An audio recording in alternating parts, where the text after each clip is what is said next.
Imana ndabizi muraziranye, ariko hari igihe abantu mugira ngo Yesu ni amateka. Ntabwo Yesu ari amateka, Yesu ni ubuzima. Ntabwo Yesu mukwiye kwicara kuri Yesu ngo mubare na Yesu usanga uwapfuye udafite ikintu Yesu abamariye, ari ukumuvuga gusa mukicara mumeze nk'aho muri kukiriyo. Oya, Yesu ni muzima. Ariko icyo nakundiye Yesu, nta kirwa na kimwe wajyanwaho, nta rugamba na rumwe wabaho, nta joro na rimwe wabaho Imana itagira ngo ikwiyereke. None se banga muri kura hehe? Aravuga ngo nakwe ntago tureba kubi, ibiboneka n'iby'akanya gato, ahubwo tureba kubitabo neka.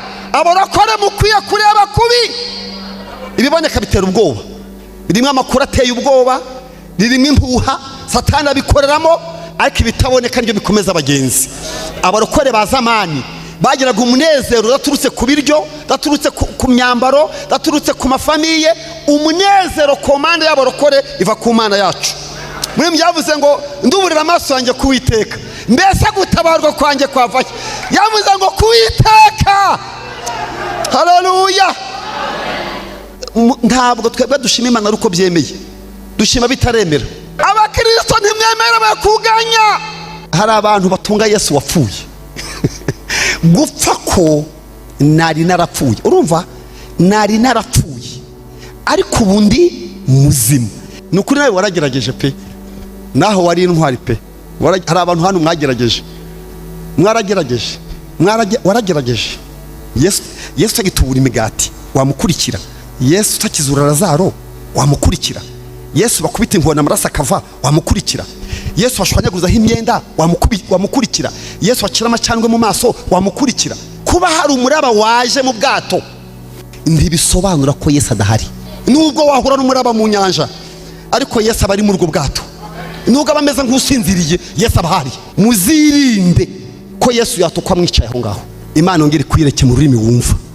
Murakoze cyane. Tugeze ku mwanya wo gusangira nanone ijambo ry'Imana. Twagombye gusangira amashimwe mu ndirimbo n'amashimwe y'Imana agiye ikora. Nubwo havuze bake, ariko abantu bose bari hano kwa turi ku cyumweru cya nyuma gisoza umwaka 2025 byonyine kugera kuri iki cyumweru cya nyuma ni urugamba rukomeye Imana iba yararwanye.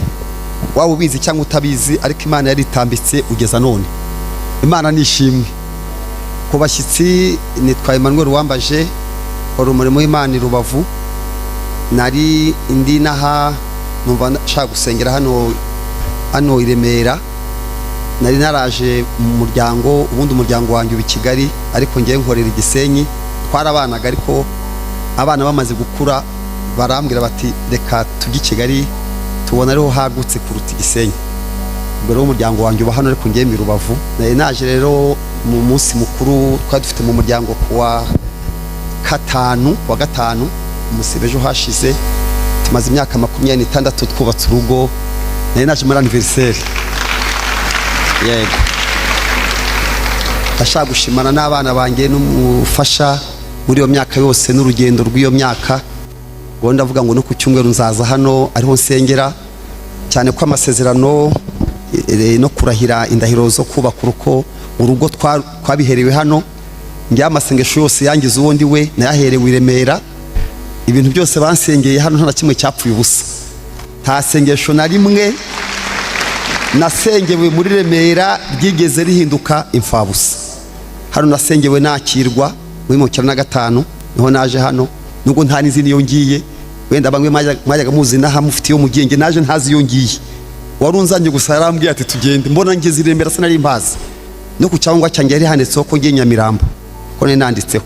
Barambazaga tugiye, kumva ntazi niyo ngera ndiko Nyamirambo, ariko unzanye nsanga nzanye Remera. Naha banyakiriye rero 2005. Naha nayoboye urubyiruko icyo gihe Papa Sara Paseri Rene yari yashatse, hanyuma yayuraga urubyiruko batora abandi bayobozi. Nanjye njya muri komite yo urubyiruko hano, n'abayobozi urubyiruko. Nabwo ryo nisengesho. Nyobora korali Besareri, naryo nisengesho. Insengerwa ku budiyakoni, nabwo narasengewe hano muri Remera. Insengerwa kuba kubaka urugo naho ni Remera. Insengerwa kuba umuvugabutumwa ni Remera, no kuba umukuru w'itorero. Amasesho yose i Remera rero yangiriye akamaro. Niyo mpamvu kuri ngewe Remera ni iwacu. Ibyo ndimo byose n'ubutumwa mwampaye najyanye gushyira mu bikorwa ya masesho mwansengeye niyo yatumye ngera hano. Imana nibishimirwe cyane. Hari umuntu umwe yagiye gusaba akazi, baramubaza bati tubwire, yaragiye gusaba akazi gatuma ahabwa inshingano za kiyobozi. Bamubaza rero ahandi hantu yakoze, bati tubwire ikindi kigo wakozemo, ahantu wawe warakoze ukagira ugasoza inshingano zawe neza. Arababwira ati ndahafite. Arababwira ati maze imyaka 30 nubatse urugo. Ngo niho yakoze, niko yavuze. Ati maze imyaka 30 nubatse urugo, ati kandi ongeze mu rugo barankingurira, abana bakanyita papa wabo na madama akanyita umutwari. Ati kuba narabashe mu rugo ntararutaye ngo nirukanje, ati ako kazi karahagije nimumpa kandi. Ndashaka kubwira abantu bose mwubatse ngo muri hano kumara ya myaka umaze mu rugo, uzajya ubifata nk'icyemezo wajya gusabisha akazi. Utifite kuko urugo, kubaka urugo ni ikintu gikomeye.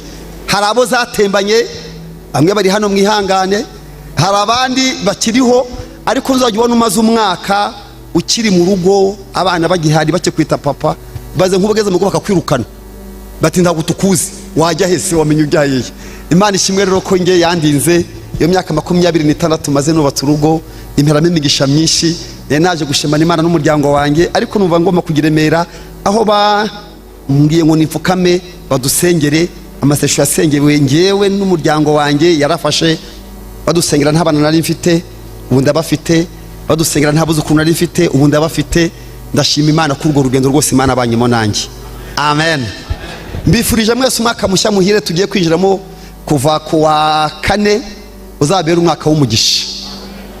Uyu mwanya rero ndashaka ko tuganira ku ijambo rivuga ngo Imana yongera ikuyereke, nimara kuyereka iguha icyo kwandika. Ngo ntibyoroshye, ibintu byoroshye cyane. Imana yongera inyereke, nirangiza imbere icyo kwandika. Imana muri uyu mwaka tugiye kwinjiramo, abantu mwese muri hano ni kimwe cyanyuma, ndi umushyitsi w'iri teraniro. Isengesho nshaka kubasengera rigiye kutwinjiza mu mwaka utaha riravuga ngo ngiye gusaba Imana yongere inyiyereke imbe n'icyo kwandika. Irakwereka guha ibintu byo kwandika, nibyo tugiye kuganiraho muri uyu mwanya.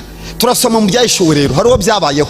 Icyo cyambere umurongo w'9, n'umugabo Imana yiyeretse aramubwira ngo icyo ubona ugira gute ucyandike. Imana igira ikintu izagukorera mu mwaka twinjiyemo, ugira gute igira ikizakorera abana bawe, ariko kigena mu nyandiko, kigira ahantu cyandikwa kandi ngo ucyoherereze. Reba, Imana irakwiyeretse, irakubwiye ngo icyo ubona ucyandike kandi ucyoherereze abandi. Ndashaka kubasengera. Haleluya. Abakobwa muri aha ni nk'igikima, ni uburyo Imana yakwiyereka, ikongera ikakwiyereka, ikavuga mu rurimi wumva, iki uburyo ikwiyeretsemo ikagutegeka kwandika, ikiguhaye ukacyoherereza abantu. Ni nk'igiki ku rubyiruko, ahubwo ni uburyo Imana yakwiyereka umuhungu cyangwa umukobwa, hanyuma uburyo imwiyeretsemo bikavamo inyandiko yoherereza abandi bantu. Ni igiki Imana yakorera umuryango wawe. Imana ndabizi muraziranye, ariko hari igihe abantu mugira ngo Yesu ni amateka. Ntabwo Yesu ari amateka, Yesu ni ubuzima. Yesu agomba kuba ubuzima, ntaba amateka mugendana. Ngo warakijijwe, oya nibyo, ntabwo utagubeshya, ariko uyu munsi uhagaze gute na Yesu? Ndashaka kubasengera nk'umushyitsi, Imana ikuyereke mu rurimi wumva, nirangiza ubone icyo kwandika uherereze abandi. Ndasoma mu bice cya mbere umurongo w'9, haranditse ngo Yohana abonekera, Yesu abonekera Yohana. Numva mwese mwahageze, ndumva mwahageze. Avuga ngo ngewe Yohana mwene so musangiye amakuba. Mwaye muzi ko abantu basangiye amakuba. Hari igihe iyo umuntu ajya gupfa ajya avuga ngo niwe wenyine ufite ibibazo. Ubu hari umuntu ujya wicara agatekereza ko ari we wenyine ufite ibibazo. Biravuga ngo ibyago n'amakuba by'umukiranutsi ni bingahe? Imukiza muri bingahe? Undi muririmbyi aravuga ngo imibabaro yanjye yose niko ayizi, akayigenza gute? Akayihindura. Uyu mwaka rero twinjiyemo, haleluya, ubwo Imana ibizi, amakuba yanjye yose niko ayazi kandi ahindura. hari umuririmbyi waririmbye w'umurundi yaravuze ngo uri Imana y'akandi karyo, uri Imana ihindura ibihe, abatabizi nibaze ndababwire ingene yanyiyeretse.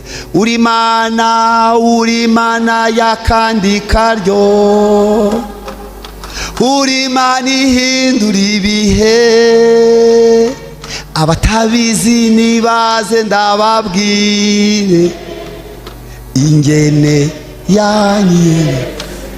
Uyu mwaka haleluya ndashaka kubasengera bazaze babwire ingene yagize gute yakwiyeretse. Yaravuze ngo njyewe Yohana mwene so musangiye amakuba n'ubwami, dusangiye amakuba n'ubwami no kwihangana biri muri Yesu. Nari ku kirwa cyitwa Patimo bampora ijambo ry'Imana no guhamya kwa Kristo. Mwari muzi ko umuntu ashobora kuba ari ku kirwa Imana ikamwiyereka? Icyo kirwa se bavuga cya Patimo mutekereza ko hari hehe? Ni mu nyanja hagati, ntabwo hari ahantu heza. Bari bamuhoye ibintu bibiri. Bamuhoye ngo bampora guhamya ijambo ry'Imana no guhamya kwa Kristo. Nicyo bamuhoye ijambo ry'Imana, bamuhora no guhamya. Bamujyanye ku kirwa cy'Ipatimo. Agezeyo rero hari igihe umuntu agera ahantu Imana bari baziranye, Yesu wamuhamagaye agasanga hatakibaho, ariyakira. Hajya umuntu ajya yiyakira akavuga ati Imana ndiyakiriye. Yari yiyakiriye rero. Bamwe bavuga ko Ipatimo hari ahantu bakoreshwa imirimo y'uburetwa ku kwikorera amabuye, kandi Yohana yari umusaza bamujyanayo. Ariko icyo nakundiye Yesu, nta kirwa na kimwe wajyanwaho, nta rugamba na rumwe wabaho, nta joro na rimwe wabaho Imana itagira ngo ikwiyereke. Niyo mpamvu mu masesho ya kano kanya ndumva nzawugusengera ku kirwa cyawe Ipatimo yawe sinzi ari hehe, Imana ihagusange ikwiyereke mu rurimi wumva, maze guhicyo kwandika kandi ucyoherereza amatorero. Haleluya! Ikirwa cyose waba uriho Imana yagusangayo ikaguha ubutumwa kandi bwo guhumuriza abandi. Dore ukuntu yavuze uyu mugabo. Yaravuze ngo ku munsi w'umwami nari mu mwuka. Ni gute umuntu ajya mu mwuka kandi ari Patimo? Ni gute umuntu aba ari Patimo akaba mu mwuka? Ku munsi w'umwami nari mu mwuka. Umuntu ashaka kuba ari Patimo akajya mu mwuka ati? Uriya ubuzima bwacu bwo mu Mana, ibyishimo byacu n'amahoro yacu ntibifitanye isano n'iby'inyuma. Buriya Yesu yaravuze ngo ngiye kubaha amahoro, arayavuga ubwoko bwayo, aravuga ngo ndabaha amahoro ameze gute? Atameze nk'ay'isi itanga. Muri make ni amahoro adafitanye isano n'uko ubayeho, n'uko umeze, n'uko abantu bakubona. Ngo ndabaha amahoro atameze nk'ay'isi itanga. Bigeze baza Pawulo bateko Pawulo, ni gituma udacika intege, ni gituma tukubona n'ibyishimo buri gihe, ni gituma udacogora. Aravuga ngo nicyo gituma tudacogora. Kubera iki? Ngo nubwo umuntu wacu w'inyuma amira gute asaza, umuntu wacu w'imbere aba gute ahora abamushyiko bwije nuko bukeye. None se banga muri kura hehe? Aravuga ngo nakwe ntago tureba kubi, ibiboneka n'iby'akanya gato, ahubwo tureba kubitabo neka. Abarokore mukwiye kureba kubi. Ibiboneka bitera ubwoba, birimo amakuru ateye ubwoba, birimo impuha Satani abikoreramo, ariko ibitaboneka nibyo bikomeza abagenzi. Abarokore ba zamani bagiraga umunezero udaturutse ku biryo, udaturutse ku myambaro, udaturutse ku mafamiye. Umunezero komande y'abarokore iva ku Mana yacu. Muri byavuze ngo nduburira amaso yanjye kuwiteka, mbese gutabarwa kwanjye kwavaye. Yavuze ngo kuwiteka. Haleluya! Niho guturuka ku Mana y'ibiki?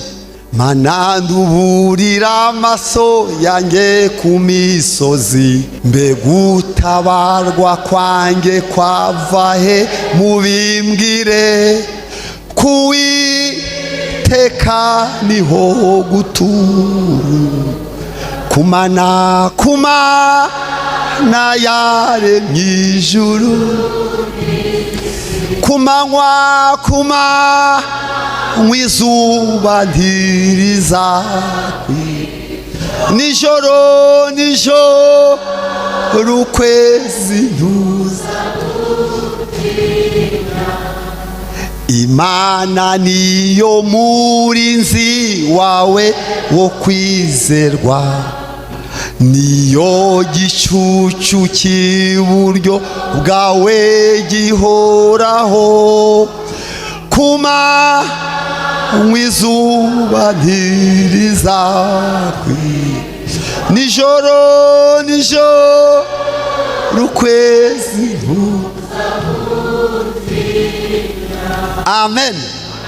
Satani ajya ashuka abakristo ngo ntibashime, ngo ntibanezerwe, ngo hari bitaruzura, ngo hari bitari byaba.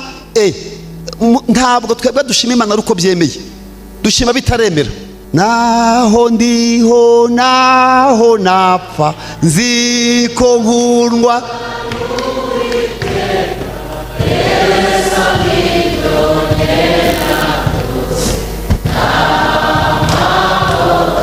naho haza naho hazi,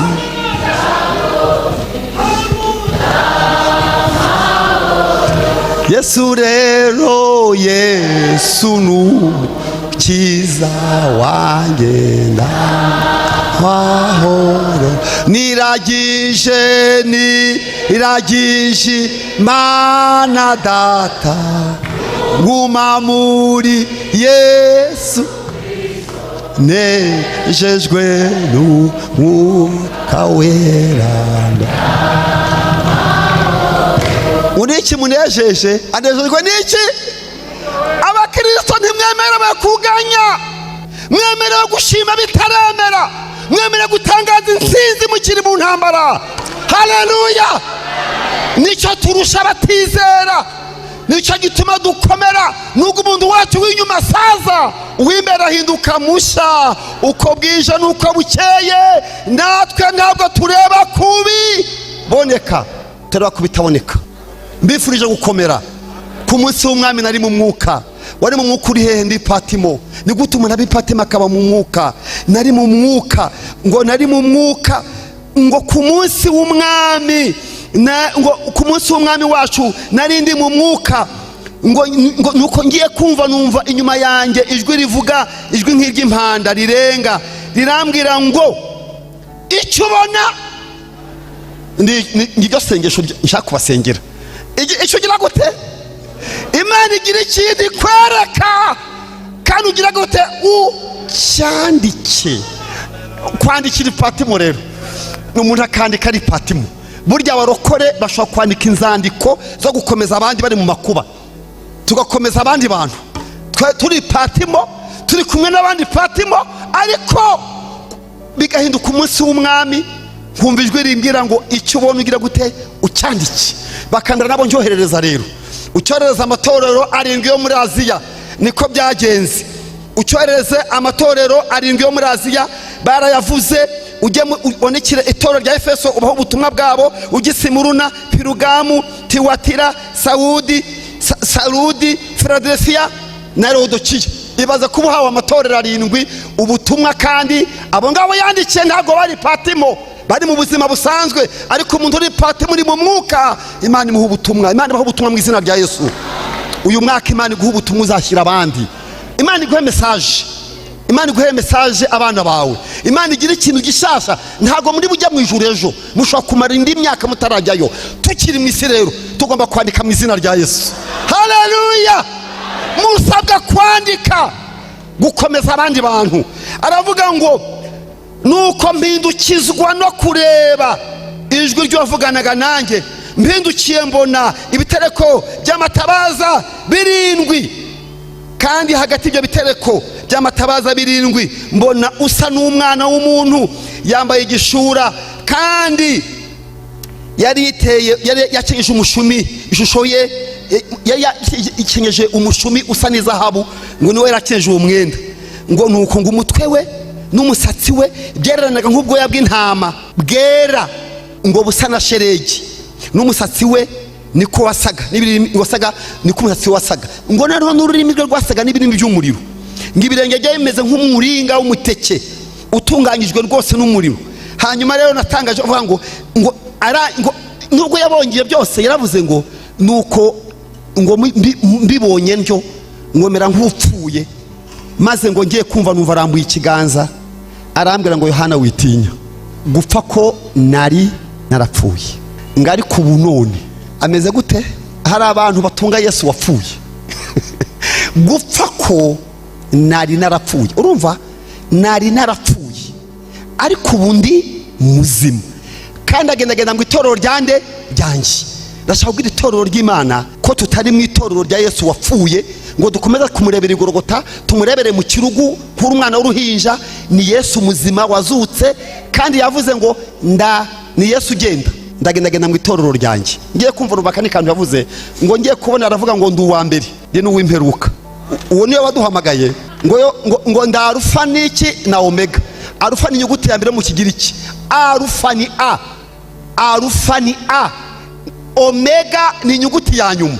Yaravuze ngo ninjye tangiriro nkaba n'iki n'iherezo, ngo mfite urufunguzo. Imana ifite imfunguzo. Ndashaka kubabwira ko Imana ifite imfunguzo.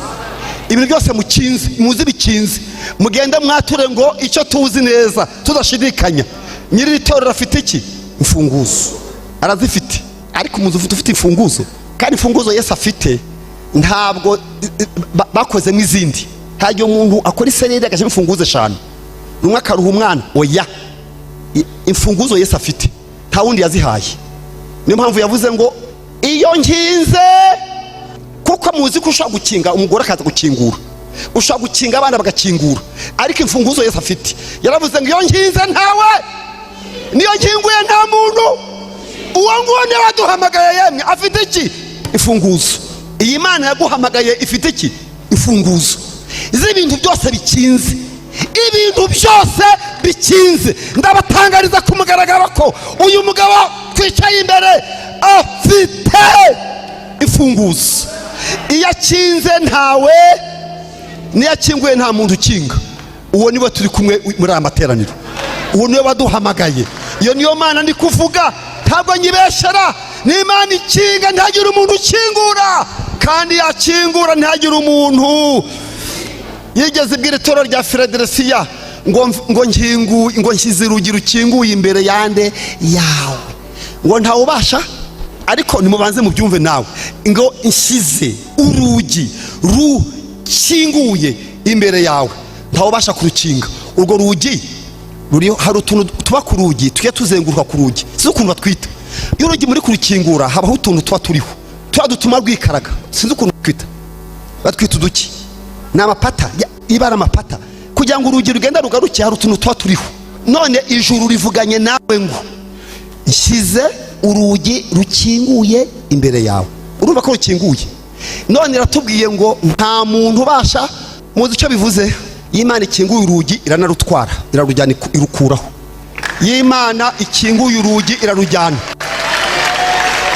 Imana ikinguye urugi irarujyana. Nta muntu ushobora gukinga ikidahari, baraza bakabura aho rwari ruri. Imana ikinguye urugi irarujyana, kubwo utamenya aho rwari ruri.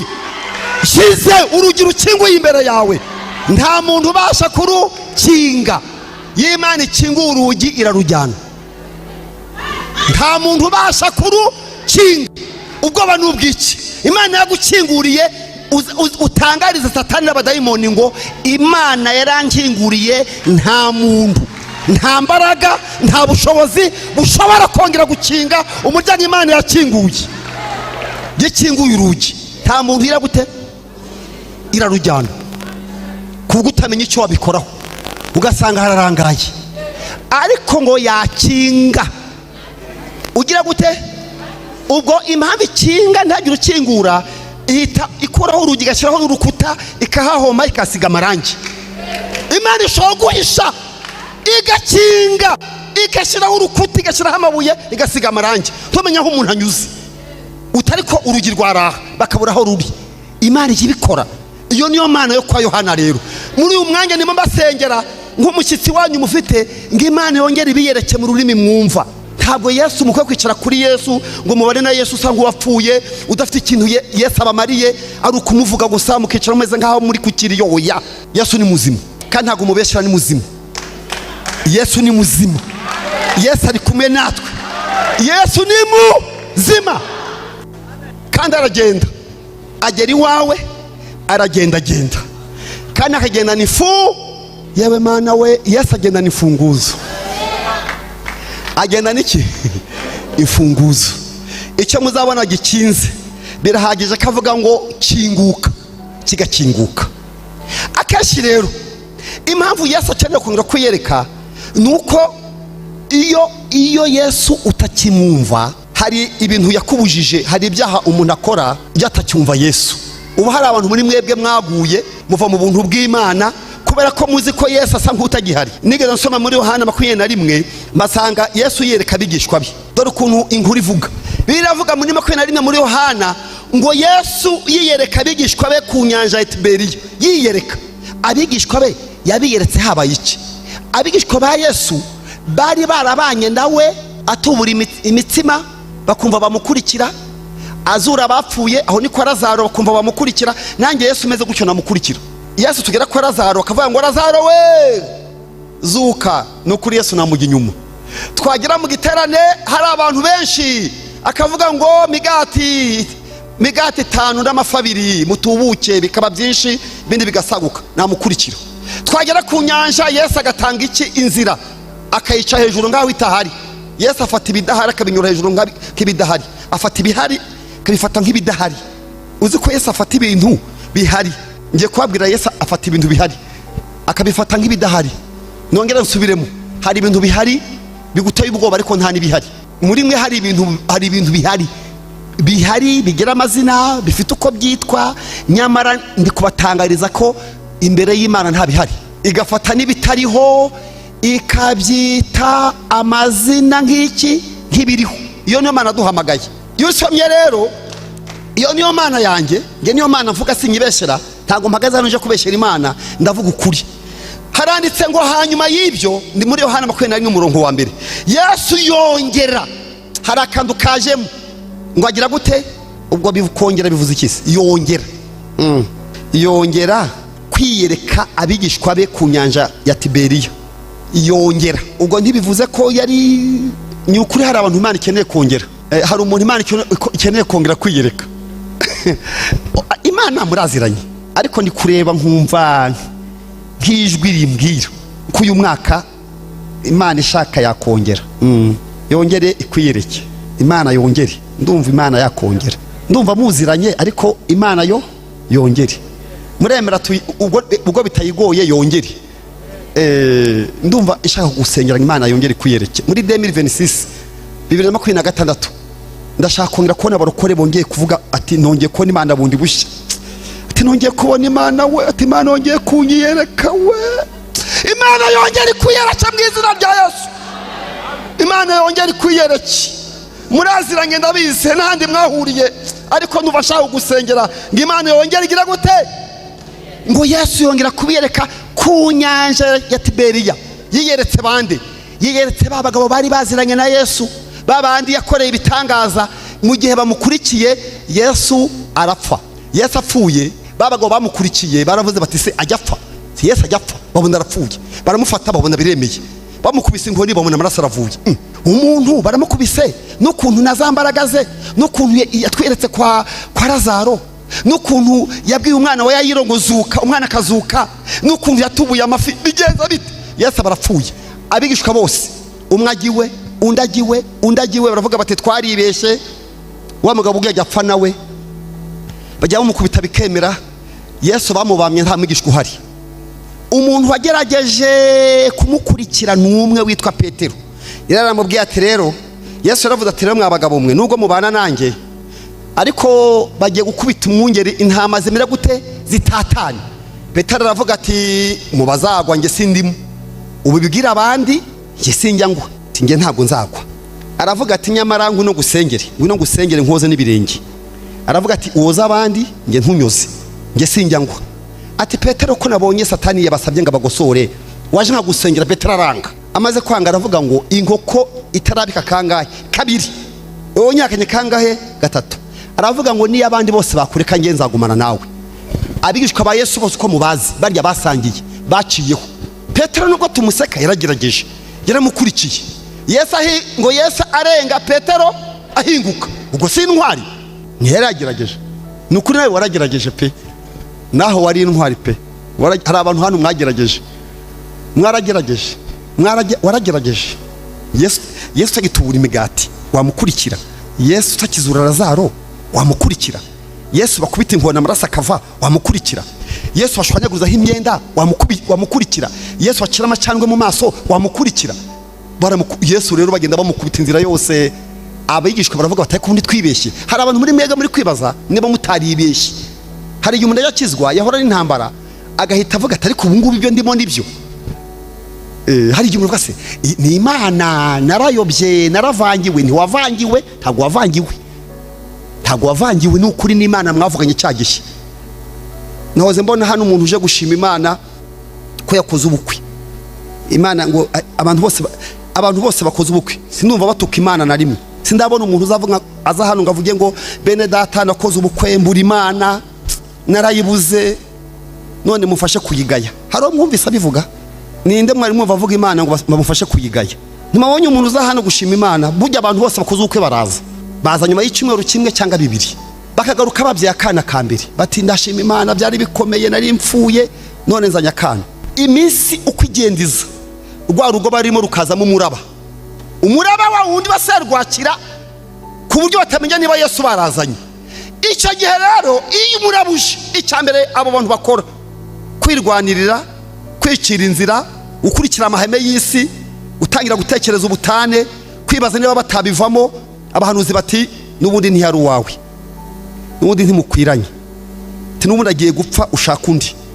Ati Imana niko yatubwiye. Hari abantu bicaye hano barindiriye ko abantu bazashakana bazapfa. Tuteza bwa buhamya bwawe na ya mashimwe ati shabye horere ko ari ukuvangirwa. Ko ari tubwiye ko weretswe se atoya ti yari amarari. Ya mashimwe yawe koko yari amarari. Imana hari igihe mutangirana urugendo kambabwire mu kintu ukwiye kugenzura mu buzima bwawe.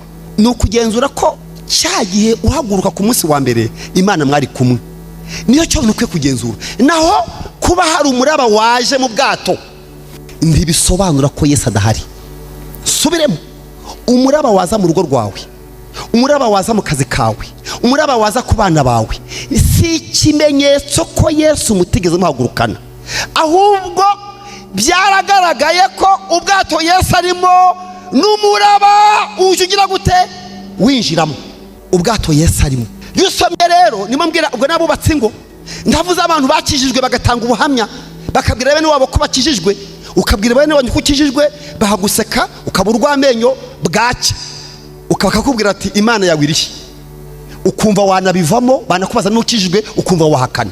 Hari abantu bafite n'isoni zo kwemera ko bamenye Yesu kubera ibibazo n'ingorane bahuye nazo. Uru rugendo tunyuramo ntabwo tugenda ahantu hareshya. Mune byavuze ngo nyura mu misozi, nyura hehe hose hani ko harushye iki. Njya nsaba Uwiteka ngo nawe ntagira gute. Ubu wambona mpagaze hano nitwa pasiteri maze imyaka yenda kugira 25. Yesu yarampamagaye n'ukuri Yesu yarampamagaye. Yesu yarampamagaye. Njyewe Yesu yarampamagaye. Njyewe ntabwo nizanye muri ibi bintu. Umuhamya ntanga umwe w'ukuri n'umubyeyi wambyaye. Imana yarampamagaye mbibwira data ntirampamagaye. Nti n'ukuri ndayumvise. Arambwira ngo iguhamagaye ngo iki? Ntirambwiye. Numvise ijwi rivugira mu ijuru kure. Hari saa 9 ku mugoroba. Numva Imana impamagaye. Bibwiye data arambwira ati raguhamagaye ati iguhamagaye ukora iki?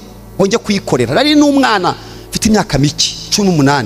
Ndangije navuga nti kandi bungiye ukata mu bya Bibiliya mbyige neza. Arambwira ati si ubwo ngubwo ko ari wigaga mu gatatu mu mashuri asanzwe ugiye kujya mu bya Bibiliya bikuvire mu iki? Nti kari kwimbwiye. Data arambwira ati rero nanjye ndi umuntu w'Imana mvugana nayo niba utavangiwe iyo Mana yawe wowe nayo muri babiri ntimuzandushe mwembi. Nge data yarambwiye ati ntuzaze kungora wowe n'Imana mwembi muri babiri muzagende ntimuzaze kungora. Nge nuko papa yambwiye ati wowe nayo muri babiri mugende mwumvikane uko muzabigenza. Ngewe nuko byagenze. Data navuga nti ndagiye. Arambwiye ati rwose wowe nayo muri babiri. Nge nuko nagiye mba mu buzima ntabasha kubabwira ukuntu bwangendekeye. Ariko imyaka maranye na Yesu kuva icyo gihe kugeza none ntiyigeze isiga, ntiyigeze intererana, ntiyigeze inkoza isoni kugeza none ndetse n'iteka ryose. Bukeye papa namubwira nti ya Mana yanjye rero ntabwo yigeze imwaza, ntabwo mbeshyera Imana mpagaze hano, ntabwo mbeshyera Imana. Ariko urwo rugendo rwose rw'umuhamagaro wanjye nahuyemo n'ibindusha. Nyura mu misozi, nyura mu mataba, aho hose niko harushya umutima, yansaba Uwiteka kugira ngo amfashe. Uwiteka nawe ntatinda.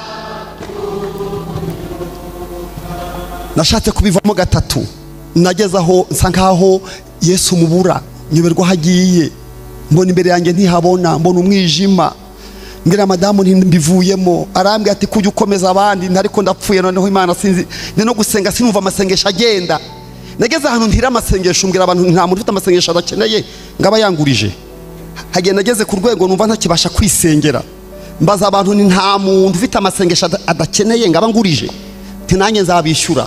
Hari igihe nayibajije mbayeho, hari igihe nabaye njyenyine, hagiye nabaye mu nama, nkicara mu nama akarere kose agaterana, akarere kose abantu bose bakora icyo bita akarere ko mwitorera DPRG twagiraga ibyo bita akarere. Hari igihe inama yambereyeho akarere karaterana, gatanaze yarahari, ari nge sije, ari nge uri buganirweho. Umuntu yambeshyeye, ambeshyera ikirego, akarere kose baragahamagara karaterana, bandereka imbere yabo. Umuntu yankoreye urunyoma, ararwiga neza, ararwandika kandi ararukora.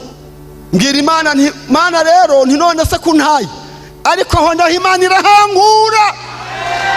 Muri urwo rugendo Imana ibana nanjye, niyo mpamvu yambwira abantu Imana ntabwo nyibeshyera, ntabwo nshakisha yo gukomeza nzi icyo ndi kuvuga.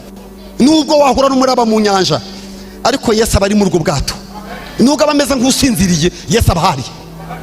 Abagize gute arahari, kuko njya guhaguruka twaragendanye, ngeze imbere umuraba uba mwinshi mu nyanja, ariko nubwo bimeze gutyo Yesu abagize gute arahari. Yesu arahari rero, ari no muri itoro ndetse, ari no mu rugo rwawe ndetse, ari no mu byawe ndetse, Yesu arahari. Nubwo bimeze gutyo Yesu niwo kwiringirwa. Ndashaka kumubatura muri maka mugiye kwinjiramo, Imana yongera ikwishurire muri uwo muraba n'ubwo bwato. Ndabizi ko usigaye ushidikanya ku Mana, ushidikanya ku majwi, usigaye wumva Satani cyane kuruta kumva Imana. Ndashaka gutangariza yuko Yesu ni muzima kandi aragenda kandi afite imfunguzo. Noze nsoma amakuru ya Petero, maze abigishwa ba Yesu baramuta. Petero wari wagerageje gukurikira Yesu, ageze mu rukiko aragenda asanga Yesu ari kumuburanisha. Petero arasutama, barimo bacana umuriro. Abantu bati wowe uragehe, wowe bite kuri hano? Aravuga ati ndimo nigendera, ati ntacyo upfana n'uyu mugabo uri mu rukiko, ati sinamuzi, ati sini kuva mbaho mubonye kano kanya. Umubonye kano kanya? Undi aravuga ati Igetsemani nakubonyeyo, si wowe wari ufite inkota ugaca amatwi umuntu wacu? Ati reka ntabwo ari ngewe wanyibesheho. Yesu aramwitegereza, we Petero ararira, aravuga ngo umutima urakunze ariko umubiri byanze. Maze ngo yegera hino aravuga ati kaniyongere nihagarareho, yigira imbere. Bati wa mugabo we, uyu mugabo uramuzi? Ati ni ukuri sinzi icyo mushakaho, naherekane bahakanira ntago mwumva, kuki utava hano? Ati ni ukuri ntago muzi, n'imvugo yawe abarokore ntimuzihakana Yesu ngo mubishobore. Ndashaka gutangariza abarokore muri hano, n'imvugo yanyu irabagaragaza. Iyo utinze mu kirokore ugira amagambo y'abarokore udashobora kwihakana. Nujya no gusambana, nujya no kwiba, abantu bazamenya ko nubwo wiba ariko wiba uri umurokore. Usambana uri umurokore, ubeshya uri umurokore. N'imvugo yawe irakugara. Petero aragenda, amaze kugenda rero aragenda y'umuntu yaguye. Umuntu waguye ni mubi, agusha n'abandi. Yesu abwira abandi ati bigishwa rero, ninge ukunda kuvuga mu ishuri, nababwiye ko uriya mugabo azatwambura. Nahoraga mbabaza nti ko twakukurikiye tugasiga byose uzaduha iki? Ntimuvuge mukanyita umunyamubiri n'umunyanda nini.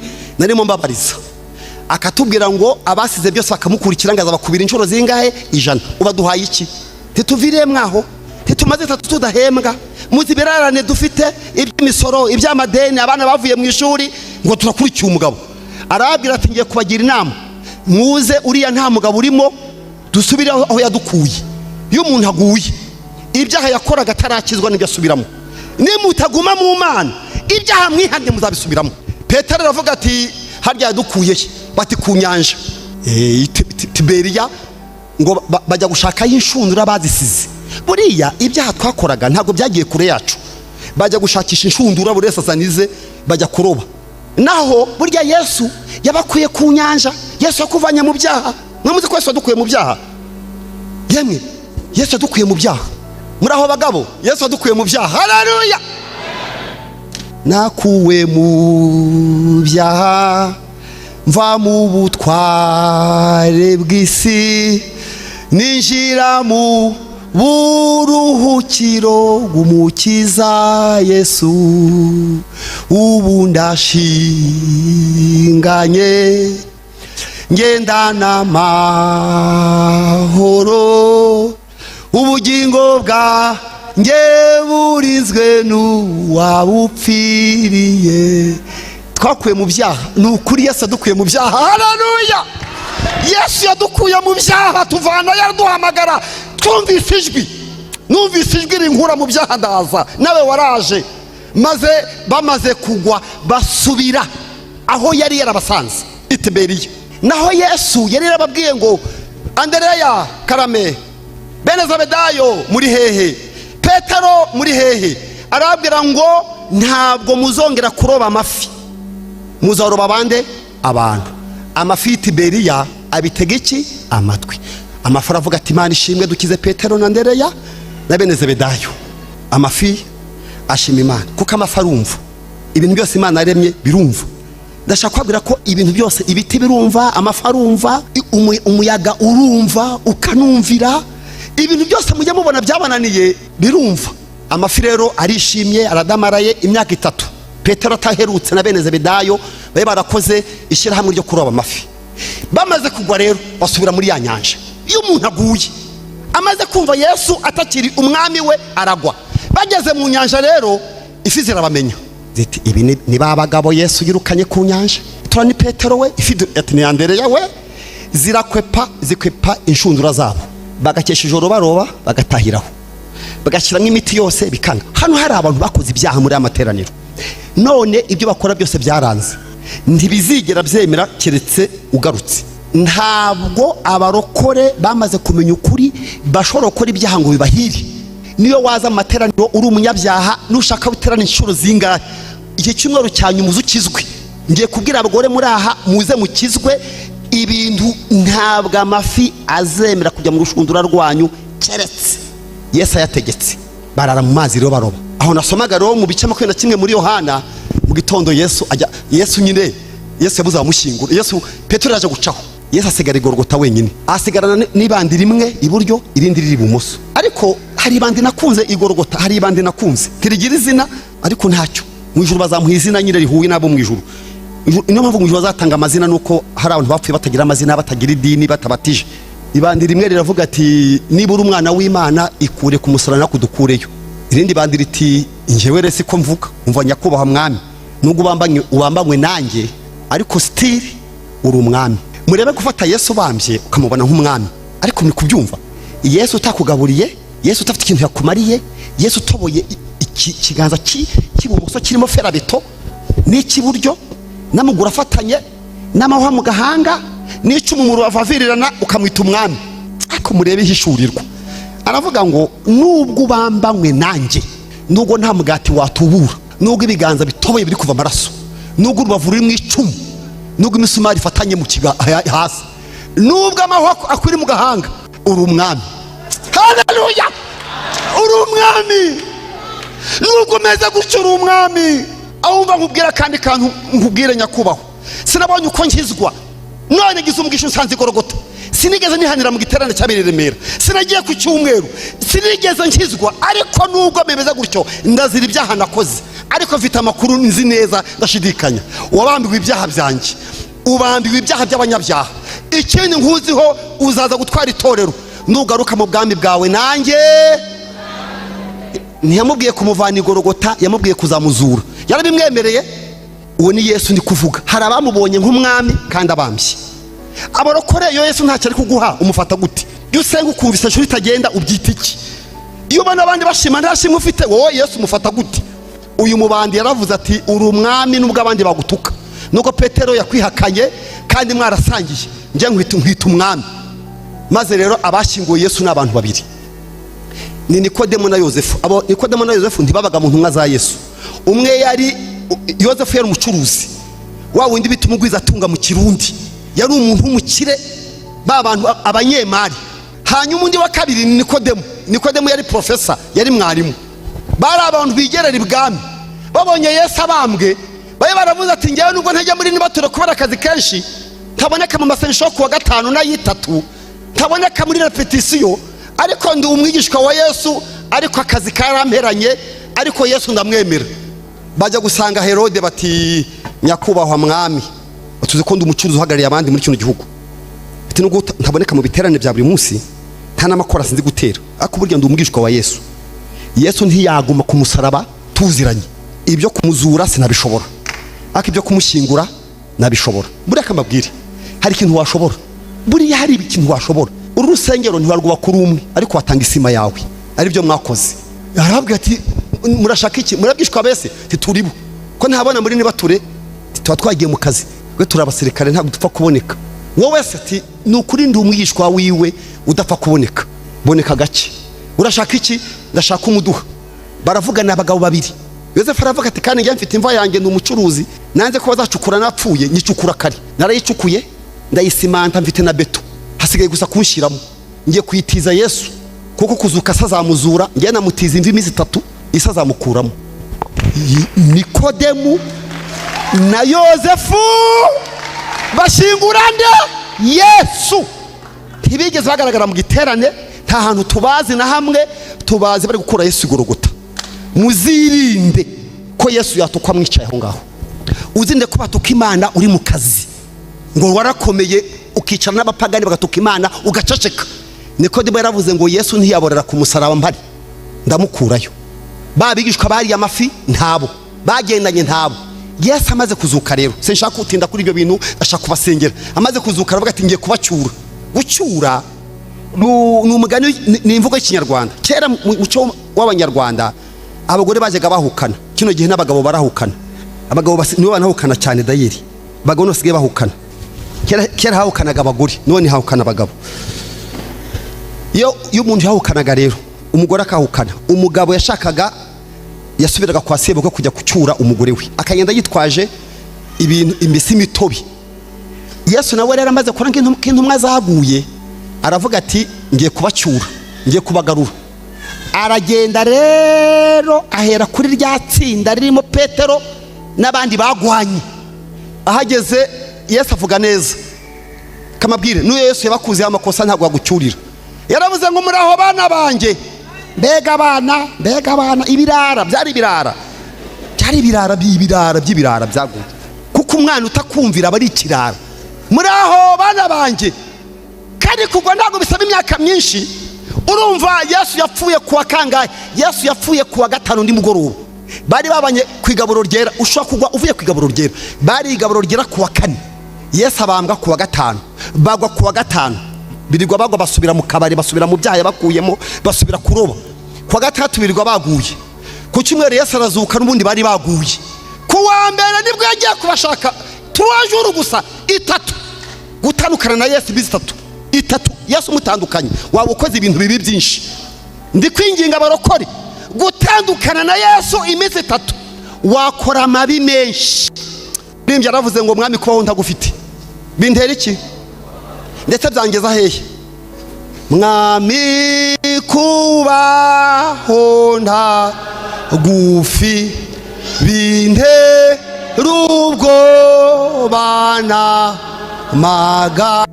maganya, ndetse byabasha kungeza no mu rupfu. Amasaha 72 bari baguye. Reba iminsi maze iminsi waraguye. bo baguye kuwa gatanu baguye bavuye i Getsemani, kuwa kane nijoro, kuwa gatanu birirwa baguye basubiyeyo, kuwa gatatu birirwa baguye. Yesu azutse n'ubundi bari baguye ajya kubacyura kuwa mbere. Umaze imyaka ingahe waraguye? Niba baramaze 3 gusa baraguye bagakora amabi, wewe wakoze ibingana iki? Iri teraniro ry'uyu munsi urasabwa kugaruka, kandi nurenga hano udakijijwe ibizakubaho Imana izabikubaza ndetse inshuro nyinshi. Impamvu Imana yakurinze muri imyaka yose mu bugwe, yaririndiriye kuzaza gusengerwa uyu munsi, kuko Yesu agambiriye kukuyereka mu rurimi wumva, wowe mwemerera gusa. Yesu ahageze ngo muraho bana banjye.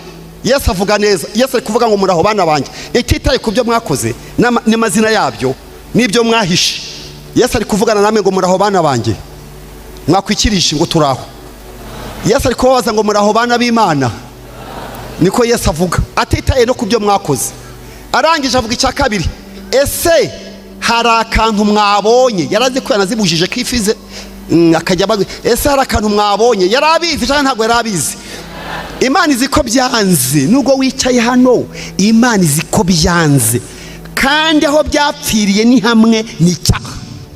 Icyaha cyafunze imigisha, cyabaye nka robine yagiye mu iriba, irobine izana amazi, igikeri kinjiyemo ntago amazi yaza.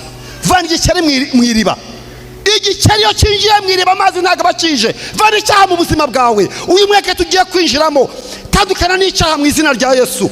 Tugiye kugusengera, tangira witegure guhaguruka kandi ugire vuba, kuko umunsi wawe n'uyu, ntuzi bizabejo, uzi by'uyu munsi. Maze ati ntako twabonye. Yesu ndamukunda, arabwira ati byagenze bitatu, twakesheje yose ijoro yose turoba, ntazo twabonye. Ikibazo mbabaza, zari zirimo mwabarokore mwe biremera, izo fi babuze zari zihari? Ngariko bakesheje ijoro ryose baziroba barazi. Muzi impamvu bazibuze? Zo zizi kumvira. Yari yabwiye Petero ngo ntuzongera kuroba amafi, asubirayo. Asubiye yarazibura, zari zibizi, ziramuhunga. Maze Yesu arababwira ati zirimo, nukuri zirimo. Ibi byose mujya muvuga, abantu birirwa mubesha ngo byaranze, ntago ari Imana bivuze, nimwe mwabivuze. Nongere nsubiremo, ibi ngo kino gihe ngo byarakomeye, ntago ari Imana yabivuze, ni wowe. Nta Mana yigeze ivuga ibyo uvuga, ni wowe wabyivugiye. Ngo kino gihe se ngugize ngo hari ikintu cyoroshye, urabeshya.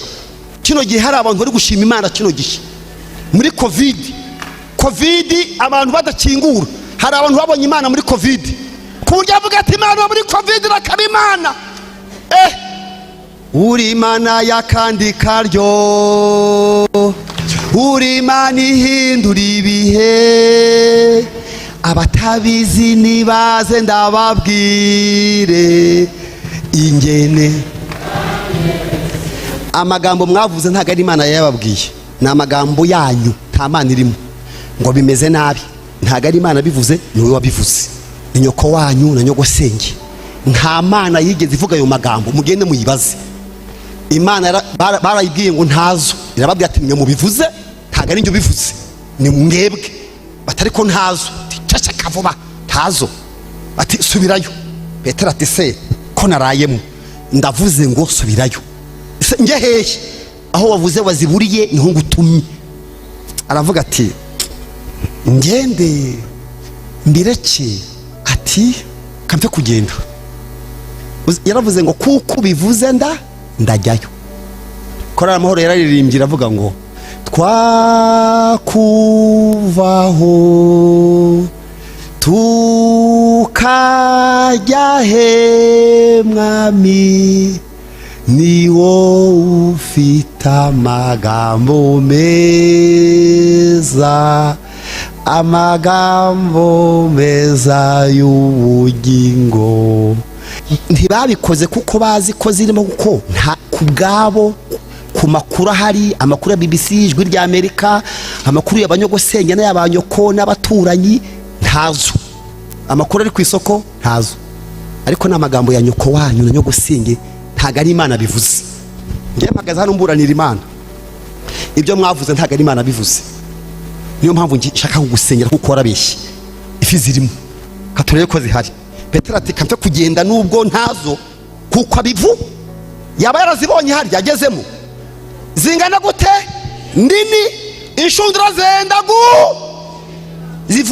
zivuye noneho nuko Yesu yazibwiye ngo ziza zirumva.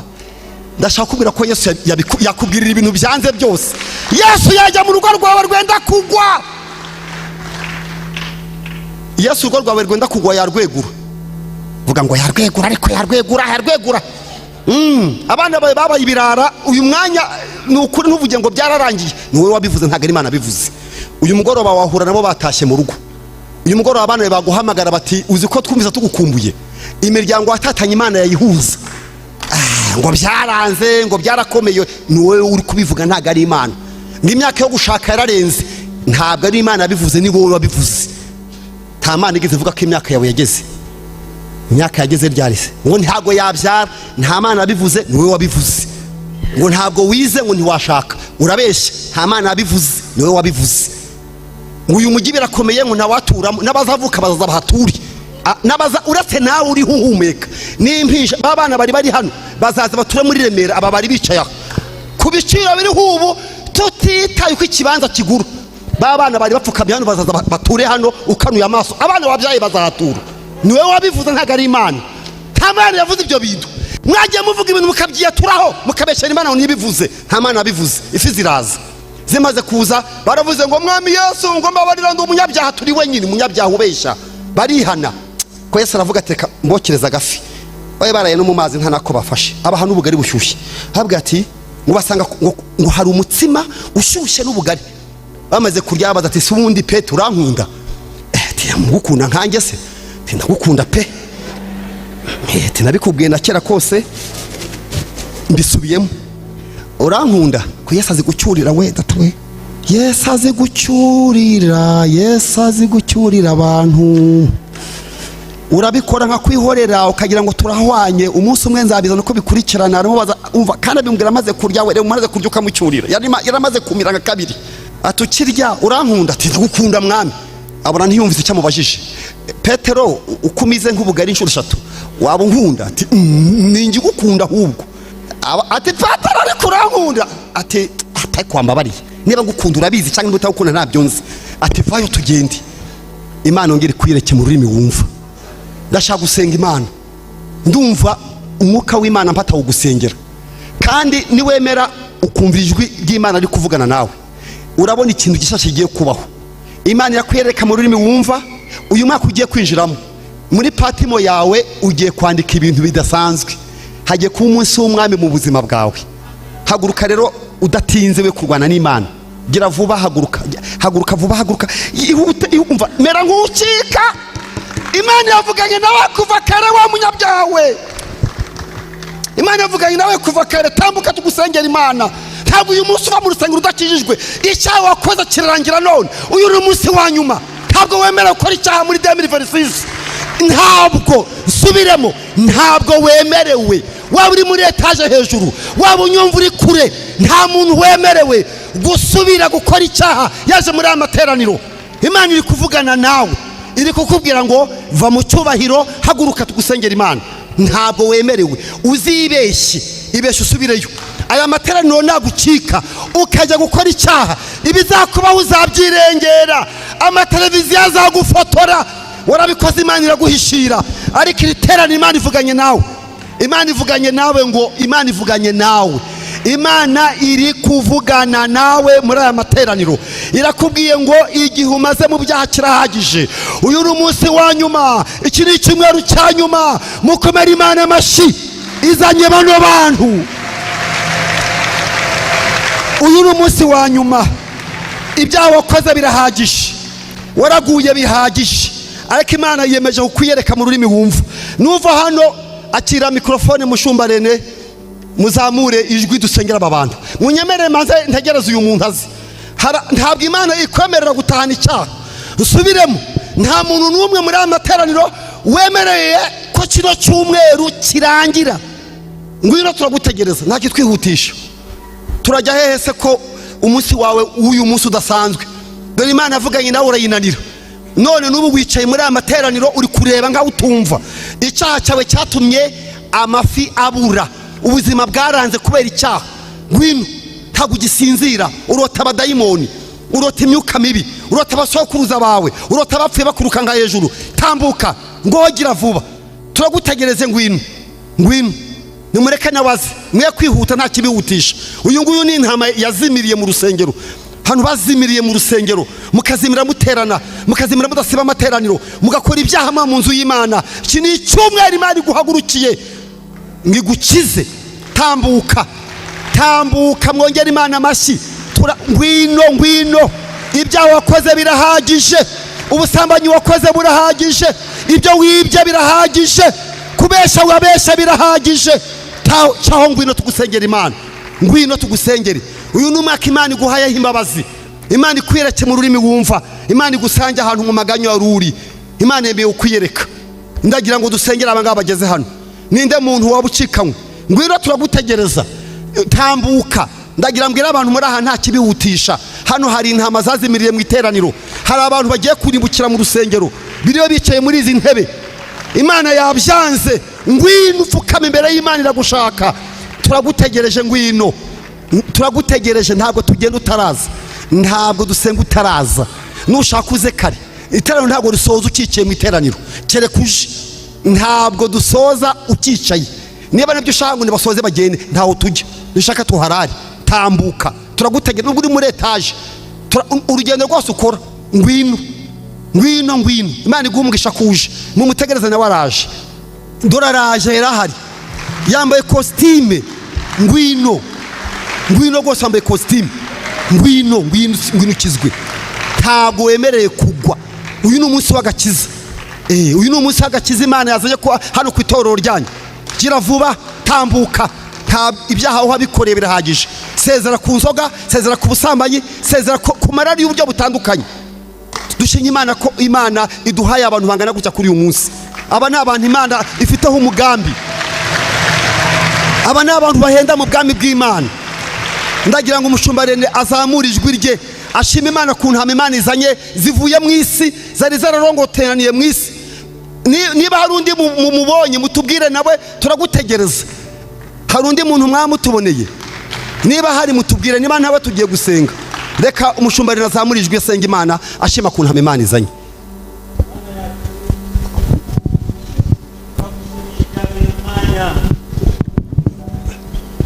Tugukomeye amashyi, tukuvugirije impundu. Iki nicyo cyatumye usiga ubwiza n'icyubahiro, kugira ngo wari umaze kuzimira, atagifite imbaraga zo kugaruka, atagifite ubushobozi, Satani amugirira nabi, amukubita, amwica, amukandagira, amushinyagurira. Ariko turagushimiye Mana ko ijambo ryawe rifite imbaraga, ko ari ryo rizanye aba bakobwa, aba bahungu, aba bagore, aba bagabo, aba bana batoya, kugira ngo bakugarukire. Wongere ubagirire imbabazi, wongere ubashyire mu nzu, wongere ubagaburire, wongere ubatunganye, wongere ubakoreshe Mana nk'uko wakoresheje Petero na bagenzi be. Tubasabiye umwuka wawe wera kugira ngo azabayobore, ijambo ryawe rizabayobore, amateraniro azabayobore, kujya mubera bizabayobore, guhunga babi bizabayobore. Mana urakoze cyane.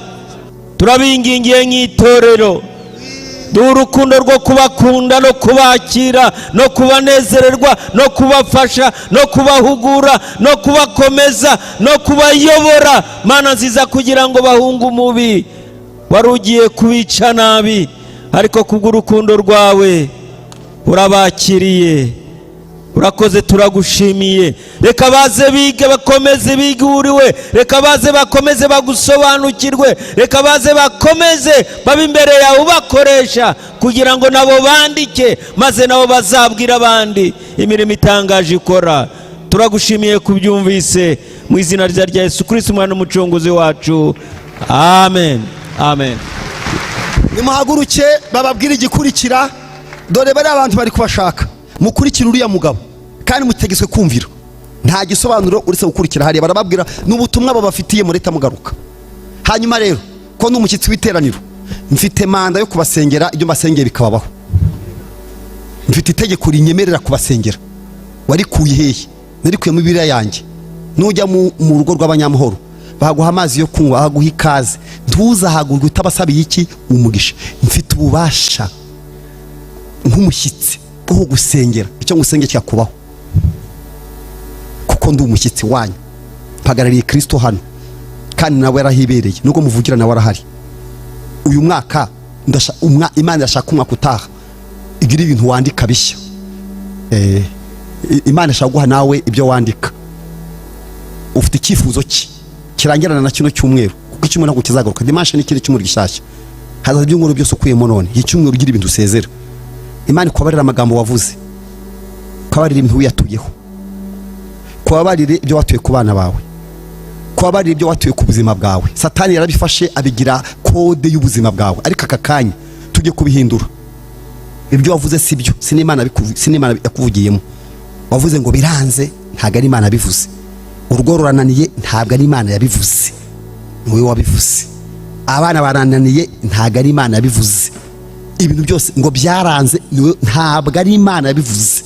Tugiye guhindura amagambo wavuze, tegeko rikurwaho n'irindi. Tugiye gutesha agaciro amagambo bakuvuzeho. Hari n'abakwatuyeho ibintu bibi, hari n'ahantu hari amazina yawe bayajyanye ahantu bayaturaho ibintu bibi. Hari n'ibintu byo kwa nyogokuru no kwa nyoko na karande ujye ubona biba mu buzima bwawe. Ariko aka kanya niba hari ikikureba, haguruka. Kino cyumweru hari bigomba kurangira, hagomba kwandika indi page nshyashya. Ufite icyifuzo, haguruka mu kwizera, gira vuba tugusengere icyifuzo cyawe. Iyo ndwara urwaye wavuze ko nta muntu wayikiza, urabeshya. Ngo wageze mu bitaro byose baraguhakaniye. Yesu ntabwo ari ko yakubwiye. Ku rutonde rw'indwara Imana ivura, iyo yawe inyibonyeho. Indwara yawe muri klinike z'indwara Imana ivura hari iyo ndwara. Wanyweye imiti biranga, wanyweye ibya kinyarwanda, wagiye mu bagorozi, ufite n'imiti ku musego, ndetse ufite n'amarandevu. Bakubwiye kuzapfa, wariyakiriye. Ntabwo ari Imana yakubwiye kuzapfa, n'abantu babivuze. Muri amatangazo yo mu mwuka, ntangaje kubayeho, ntangaje kubayeho mu izina rya Yesu. Uzasazira igihe cyawe, uzasazira igihe cyawe. Ngo diyabete ntikira, barakubeshye. Diyabete irakira, kanseri irakira, nta ndwara n'imwe Imana itavura. Niwe wazihaye izo ndwara, niwe wazikomeje, ntabwo ari Imana, niwe wazikomeje, wazihaye agaciro zitagira. Ndi muri umwuka wo gusenga, ndi mu izina rya Kristo Yesu ariho nsengera, mpagaze mu kimbo cya Kristo muri uyu mwanya. Ndashaka gusenga duhindura amagambo bakuvuzeho nayo wivuzeho, kandi ugenda wububa. Bahubiye kutazashaka, ngo bagutwaye imyenda. Reka iyo ujya ugura mu isoko uzi yaravuye he? Kujya ugura ni abandi bambaye, nta soni. Bagutwaye imyenda, ngo bagutwaye imisatsi, bagutwaye imisatsi, ngo warasokoje imisatsi barayitwara. Ibyo byose ni byo wajya uhimba, ni by'abadayimoni, nta kintu cy'ukuri kirimo. Imisatsi yawe se muri salo nuhora uyitayo, nta soni. Muri salo aho uhora uyogosheshereza imisatsi yaguye ingana iki? Ngo barayitwaye, ngo ngiri mu bisokozo. Ibisokozo iyo muri salo se iba hehe? Imisatsi yo muri salo ujya utayo ko batayitwaye. Ngo imyenda ngo bayigutwaye ngo y'imbere, ino se imyenda y'imbere ubundi ugira uruganda rwo kuyikora, ntujye uyigura usanze imanitse hara ku muhanda ku giporoso. Ndashaka gusengera, hindura amagambo uvuga. Ngo indwara yanjye, indwara yawe, ugira indwara yawe, indwara yawe witwa ngo iki? Nta ndwara yawe ugira. Imibyimba yacu, imibyimba ya Kristo niyo adukirisha. Nta ndwara yawe ugira. Oya, ngo ni indwara yanjye, no. Ngo ni ya nyogokuru, no. Nyogokuru arapfuye, yapfanye n'ibye. Tandukanye nyogokuru wawe na nyogosenge. Ngo ni karande. Oya, y'umunegeza muri Kristo Yesu, abo bayishyira mwagisha ibya kera byo kwa nyogokuru no kwa birarangira. Ngo ni karande wo muri Yesu wabari ufata. None wageze mu nzu y'Imana, reka tusengane Imana nawe, kandi uvuge ibintu wiyatuyeho, ubisezera mu izina rya Yesu. Waravuze ngo ntabwo byemera, ngo ubuzima bwaranze. Urabeshya, ubuzima buri muri Yesu. Biremera.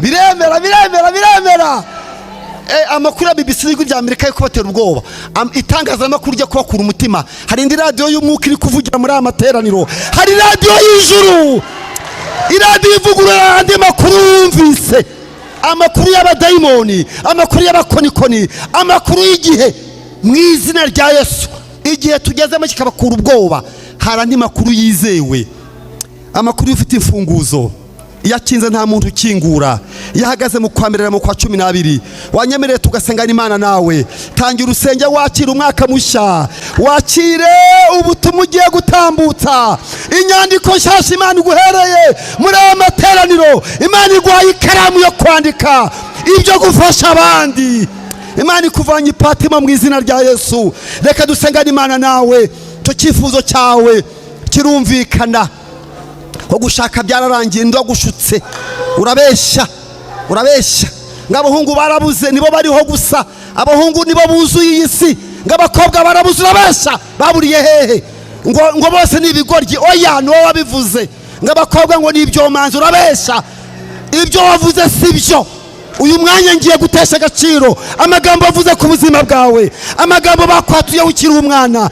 Dusenge Mana y'imbabazi nyinshi, senga, zamura ijwi mushuma gatinazegera hino, dusenge Mana y'imbabazi nyinshi, Mana ishobora ibintu byose, Mana ifite imfunguzo z'urupfu n'izikuzimu. Tukiri muri iri teraniro ndikumva umwuka wera atesha agaciro amagambo yose abadayimoni bavuze kuri wowe, ibyo bakoze ukiri umwana, amazina yawe yose yabari. Ntesheje agaciro gukora kw'abadayimoni, imbaraga z'abakonikoni, ibyiyoberanye ku buzima bwawe. Iyo ndwara w'isi yawe toka ijyane kwa muganga, yishire kwa Yesu. Hari aho wageze biranga, klinike ziri zaraguhakaniye, bakubwiye ko batazivura, n'abagorozi banyweye imiti yabo biranga. Muri aya materaniro ntangaje kurama mu izina rya Yesu. Ntangaje kurama ku buzima bwawe. Amen. Ntangaje kurama, zamuri umushuma gatanazi, zamuri ijwi. Turacyasenga, turaguhimbaje. Nimusezere uyu mwaka, sezerera uyu mwaka, yego kutamwihishurira, anyanja umuntu yabaho, kutamwihishurira. Izina ryawe nirishimwe. Yohana wamusabye ku kirwa cy'Ipatimo, urangije ukamwihishurira umugisha kwandika zivana abandi Patimo mu izina rya Yesu.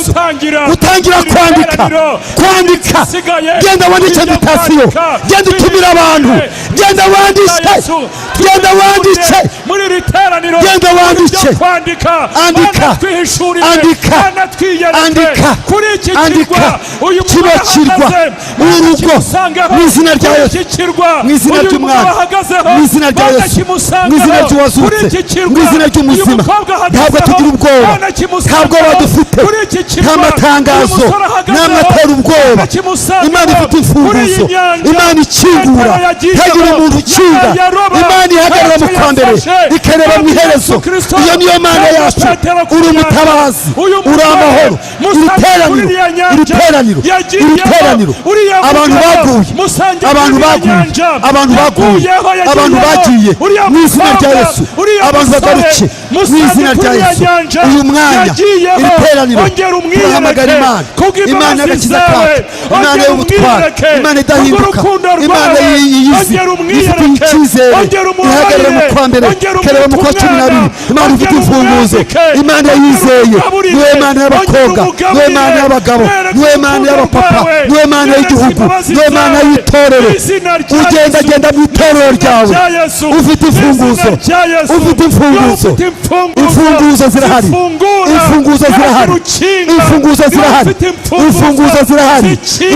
z'ubuzima, imfunguzo z'agakiza, imfunguzo z'ubukwe, imfunguzo z'umugisha, imfunguzo zirahari mu izina rya Yesu, mu izina rya Yesu.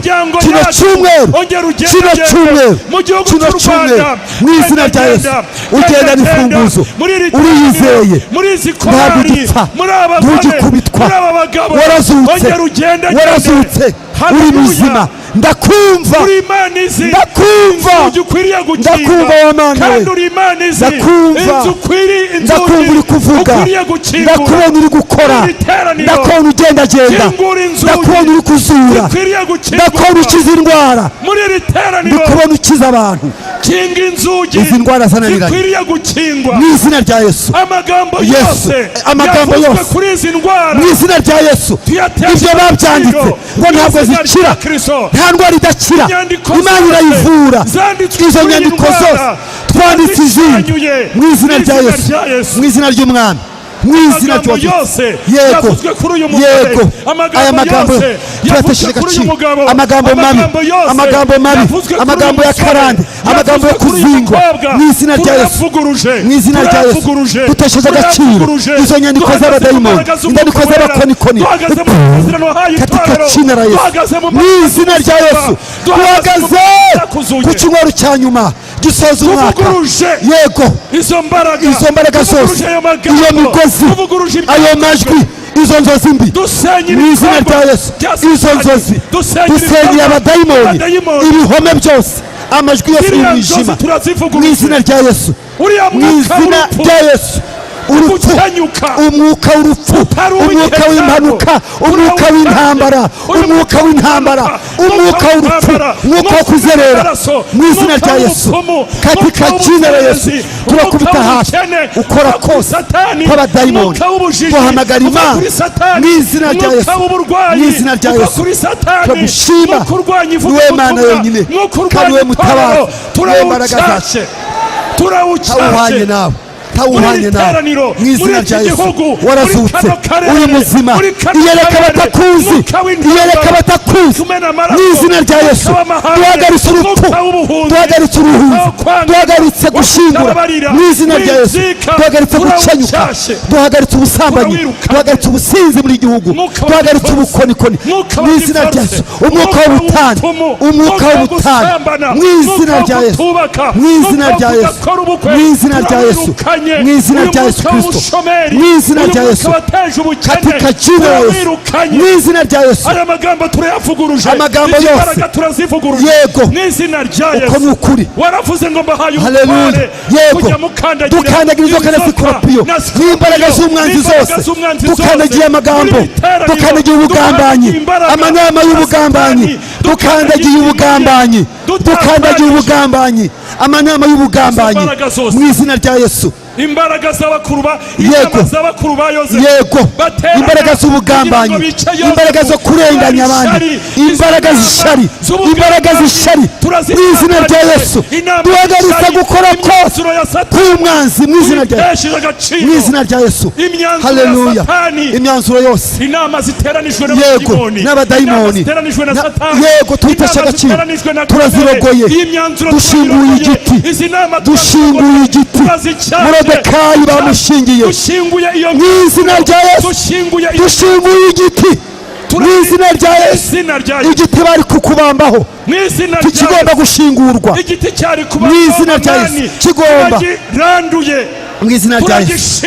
mu izina rya Yesu, igiti cyari kubambwaho uyu muntu, yego turagishinguye, izo manza uburana Imana ikujya imbere ikuburanire, yego mu izina rya Yesu, tangire wakire gukira, akira ubuzima, akira kubaho, akira kurama mu izina rya Yesu. Ohereza umwuka wera Mana muri iri teraniro, yego ohereza umwuka wera ngwino, umwuka wera ngwino ureme, ngwino ureme, ohereza umwuka wawe biraremwa, ibintu bishya, yego suka imbaraga muri aya materaniro, imbaraga zizura, imbaraga zikiza mu izina rya Yesu, yego yewe Mana, umwuka wera, imbaraga z'Imana, ukora kw'Imana, ubuntu bw'Imana mu izina rya Yesu, yego yego yego yego turabyakiriye, turabyakiriye Mana we, turabyakiriye, turabyakiriye, turabyakiriye, twakiriye ukora kw'Imana, twakiriye ubutabazi bwawe, twakiriye imiti uduhaye, twakiriye ubuzima,